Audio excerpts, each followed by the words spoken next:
ਸਾਰੇ ਜਗ ਤੇ ਵਸਣ ਵਾਲੇ ਪੰਜਾਬੀ ਪਿਆਰਿਆਂ ਦੀ ਸੇਵਾ ਵਿੱਚ ਤੁਹਾਡਾ ਸੱਜਣ, ਤੁਹਾਡਾ ਬੇਲੀ, ਤੁਹਾਡਾ ਮਿੱਤਰ, ਤੁਹਾਡਾ ਵੀਰ ਤੇ ਤੁਹਾਡਾ ਭਰਾ ਤੇ ਮਾਂ ਬੋਲੀ ਦਾ ਨਿੱਕਾ ਜਿਹਾ ਸੇਵਕ ਡਾਕਟਰ M.H. ਬਾਬਰ ਹਾਜ਼ਰ ਜਨਾਬ ਇਲਿਆਸ ਘੁੰਮਣ ਹੋਰਾਂ ਦੀ ਜਗ ਧੁੰਮੀ ਕਿਤਾਬ ਫੰਡ ਦੀ ਕਿਸ਼ਤ ਨੰਬਰ 117 ਦੇ ਨਾਲ। ਤੇ ਅੱਜ ਦੇ ਸ਼ਾਮਲ ਜੀ 74ਵੀਂ ਕਹਾਣੀ ਦਾ ਤੀਜਾ ਹਿੱਸਾ। ਕਹਾਣੀ ਹੈ ਜ਼ਖਮ। ਇਹਦੇ ਲਿਖਿਆਰ ਨੇ ਜਿੰਦਰ। ਤੇ ਆਓ ਫਿਰ ਇਸ ਕਹਾਣੀ ਦਾ ਤੀਜਾ ਹਿੱਸਾ ਸ਼ੁਰੂ ਕਰਨੇ ਹਾਂ।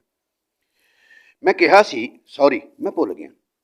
मैं अपनी गल इन्हां शब्दां नाल खत्म करदा हाँ कि ये लड़ाई उच्च वर्ग जिन्हां च मनसबदार, जागीरदार, जिमीदार आदि सन दी सी, ना कि गरीब वर्ग, क्योंकि इस जे किसी ने अपनी जान माल का नुकसान कराया सी तां ओह गरीब वर्ग ही सी।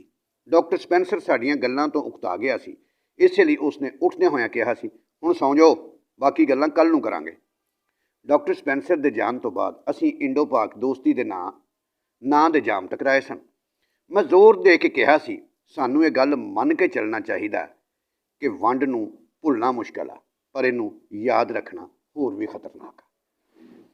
प्रोफैसर जावेद ने मेरे वाल औख जही नाल देखदियां होया कहा सी, जिन्हां नाल बीती आ उन्हां नूं पुछ के देखो, वो अजे जिउंदे आ, उन्हां कोल अपनियां यादां ने, वंड के इतिहास दीयां यादां, पिछे रह गए अपने घरां दीयां यादां।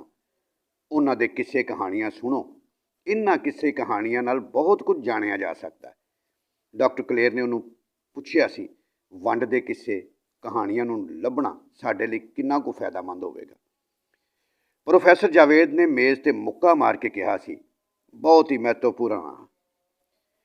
एशियन लोगों की साइकी नूं समझण लई किस्से कहानियां की बहुत अहमियत है। किसी भी शख्स नूं मिल लो, वो अपनी आप बीती सुनाउण लई कोई कहानी अवश्य ही सुनाएगा। इस तो बिना वो अपनी गल दस ही नहीं सकता। दूजी गल मेरे दोस्त, तुसीं ये गल क्यों भुल जांदे हो कि असीं किन्ना कुछ गवाया। जदों रेशमा पहली बारी इंडिया गई तो वो प्राइम मिनिस्टर इंदिरा गांधी नूं मिली। इंदिरा गांधी ने उन्होंने पूछया, मेरे लायक कोई काम दस रेशमा। तो रेशमा ने झट कहा, मैडम तुसीं आ बार्डर खोल दिओ, असी तो उधर चले गए हैं, पर साडे पीर बाबे तो इधर आ। फौजी सानू उन्हां दे मज़ार ते जाण नहीं देंदे। असी गाना गाईए तो पीर बाबिਆਂ नूं ना सुनाईए तो गाउण दा की फायदा। किड्डा वड्डा सच कहा सी रेशमा ने। साडियां यादां तां इंडिया च ही आ। साडियां धार्मिक थावां अजमेर शरीफ, बिहार शरीफ, निज़ामुद्दीन औलिया, दुनिया च मशहूर इमारतां, ताज महल, जामिया मस्जिद, लाल किला, फतेहपुर सीकरी इत्थे ही रह गई। असीं ये सब कुछ गवाया है। दसो तुसीं की गवाया। साडे अपने खानदान दीयां कबरां इंडिया च। मेरे बाबा जी नूं जदों नूर महल याद आउंदा सी जां कोई गल चलदी सी तां ओह अक्सर कहिंदे, साडे देश च इउं हुंदा सी, असीं अपने देश च इउं करदे सी। उन्हां कदे इंडिया दा नां नहीं लिया, कदे पाकिस्तान दा नां नहीं लिया। उन्हां दीयां समृतियां च तां उन्हां दी जम्मण भून वसी सी। इहदा धर्म नाल कोई संबंध नहीं सी। एक गल होर देखण वाली आ कि वंड दीयां खामोशियां कई तरह दीयां ने। देखो सितम दी गल, वंड वेले ना संबंधित कोई स्मारक नहीं बनिया। दोस्तों साडा इक्को कल्चर आ, पंजाबी कल्चर। कोई तां काम करो, एवें चुप बैठ के कुछ नहीं होना। घट्टो घट मेरे परिवार दे बच्चिआं नूं ही लभण च मेरी मदद करो, शायद उन्हां विच कोई जिउंदा होवे। डॉक्टर कलेर ने पुछया सी, तुसीं निज बारे क्यों सोचते हो। प्रोफैसर जावेद का जवाब सी, निज तो ही गल अगांह तुरदी हुंदी आ, शायद इहदे नाल कई होर बच्चिआं दा पता लग जावे। मैं कैमरामैन नूं ताया जी बारे दस्सिया सी। ये मेरे ताया जी ने। मेरे पापा जी नाल नूर महल जगदंबे ज्यूलर्स दे काम करदे हुंदे सी।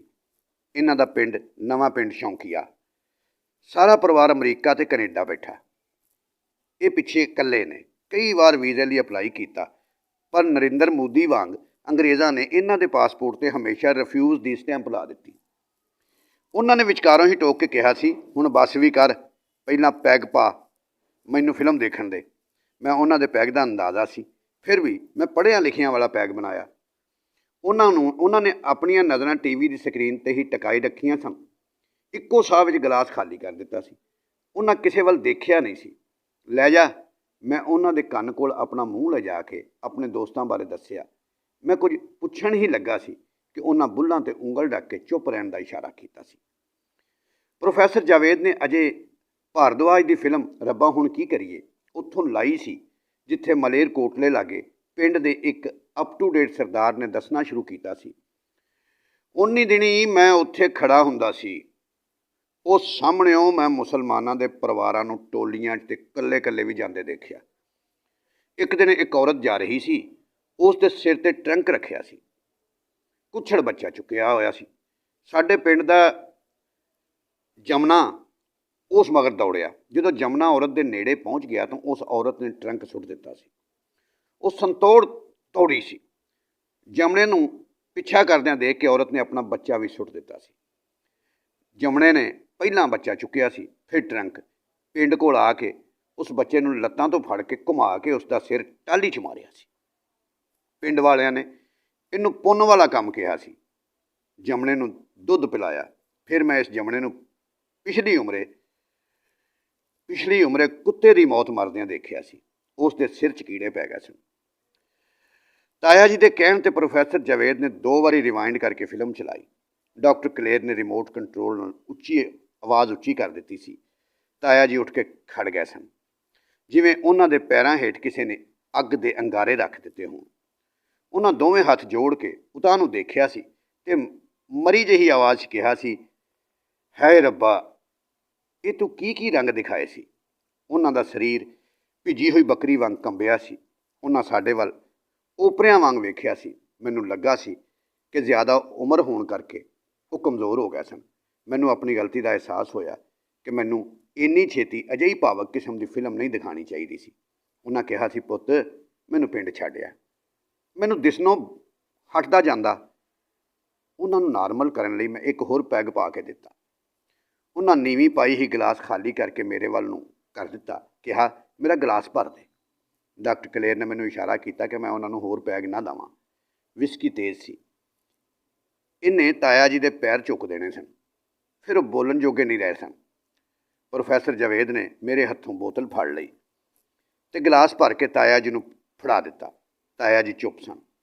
सानूं उन्हां दी चुप उखरी सी। मैं उन्हां नूं गल्लीं लाण लई अपने पापा जी दीआं गल्लां छेड़ लईआं। वो पापा जी दे हम उमर सन। उन्हां दोहां ने इक्को ही दुकान ते 40 साल काम कीता सी। साडे परिवारां दा आपस दे आण जाण सी बहुत ही ज़्यादा। भावें वो पापा जी तो उम्र च वड्डे सन, पर पापा जी नूं अपना गुरु मनदे सन, क्यों जे उन्हां पापा जी कोलों सुनियारा काम सिੱਖਿਆ सी। एक बार जदों मोरारजी देसाई ने नवीं गोल्ड पॉलिसी लागू की सी तां सराफां दे काम बंद होण दे किनारे पहुँच गए। फड़ो फड़ाई चल रही सी। उन्नी दिनी जगदंबे ज्यूलर ने अपनी दुकान नूर महल तो बदल के ताया जी दे पिंड ले आंदी सी। सारे कारीगर इत्थे आ गए सन। 2 साल ताया जी दे चुबारे च टूंबा बनाउण दा काम चलाया। इन्हां दिनां 'ਚ उन्हां पापा जी विचकार रिश्ते होर गूढ़े हो गए सन। पापा जी रात नूं भी उत्थे ही रुक जांदे सन। हुण भावें पापा जी इस दुनिया 'ਚ नहीं रह सन, पर ताया जी जदों भी नूर महल आउंदे साडे घर गेड़ा मारदे, साडे दुखां सुखां दे शामिल हुंदे सन। प्रोफैसर जावेद ने उन्हां नूं छेड़न लई मैनूं इशारा किया। उन्हां दे चेहरे ते अजीब तरह की घबराहट, दुख ते खामोशी दे भाव सन। उन्होंने मेरे वाल मूँह घुमा के पूछया, पुत्त कदों आया स्पेन तो? 5 दिन पहला। मैं तुहानूं दस्सिया तां सी। मैनूं चेता भुल गया। कदों वापस जाना? 3 हफ्तियां बाद। मैनूं कासली सद्दिया सी। तुसीं मेरे ताया जी हो, मैं तुहानूं क्यों नहीं सद्द सकदा? मैं एक बार फिर उन्हां दे गोडी हथ लाया। अगों उन्हां मैनूं जफ्फी पा लई। 12 बच्चियां वाली वो कहानी सुणाओ जिहड़ी तुसीं पापा जी नाल शराब पींदियां होइआं एक बार सुणाई सी। पहला मैनूं एक होर पैग पा के दे, गिलास भर दे, नक्को नक। मैं सच बोलन जोगा तो हो जावां। ओ यारा मैं सच बोलन जोगा तो हो जावां। पुत्त आ फिल्म की कहानी तो कुछ भी नहीं। मैं इस तो वड्डा पाप हुंदा अपनी अखीं देखिया। पाप, अनर्थ। आ देख मेरा जख्म। पिछले 30 सालां तो उस नूं रत्ती भर भी मोड़ नहीं पिया। मैं देसी दवा दारू बथेरी कीती, अंग्रेजी इलाज भी करवाया। मुंडिया ने लखां रुपये खर्च दिते, जोकां लवाइयां, पर ये 12 जख्म नहीं भरे। ये भरने भी नहीं। एक बार इस कीड़े पै गए। मैं 3 दिनां नूं कुछ ना कहा सी। मरे बच्चे मैनूं दिसदे सन। चौथे दिन जो दर्द नाल मैं बेहोश होने वाला सी तो तेरी ताई ने फिनैल के तेल का तूंबा उगाह नूं करके धिक्या। मैं अपने कीते की सज़ा भुगत रहा, अजे होर पता नहीं किन्नी को भुगतनी आ। प्रोफैसर जावेद, डॉक्टर कलेर ते कैमरामैन कदे मेरे मूँह वल ते कदे ताया जी के मूँह वल देख रहे सी। उन्हां नूं छेड़िया, विचकारली गल तां दसो। उन्होंने कहा, पुत्त सच दसना बड़ा औखा हुंदा। बहुत सारे सच तां बंदे दे नाल ही मर जांदे आ। वो इन्ने भैड़े काम करदा कि किसी नूं दस ही नहीं सकदा।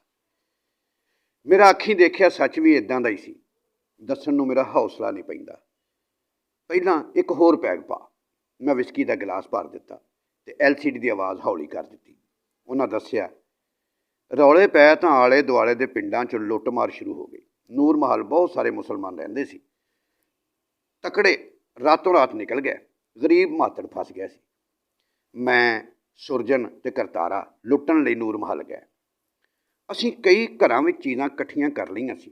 फिर साडे नाल जोगा भी आ रलिया सी। उसदा घर बलगे नूं जांदे राह वाले पासे हुंदा।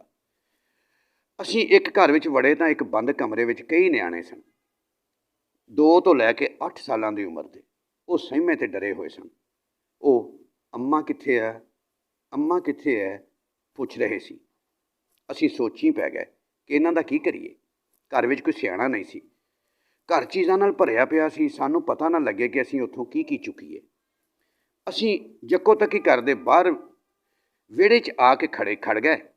5-7 मिनटां बाद सानूं पंडित बिशन दास आउंदा दिसिया। वो नेड़े आया तो सुरजन ने उन्होंने बच्चों बारे दस्सिया सी। उन्हें सानूं कहा कि असीं उन्हां बच्चों का अरदासा सोध दईए, सपोलियां नूं जिउंदा नहीं रखना चाहिए। उन्हें इस काम लई सानूं 10 रुपये फड़ाए सन। असीं ना करी गए। साडे च किसी का भी उन्हां नूं मारन ला हईया ना पिया।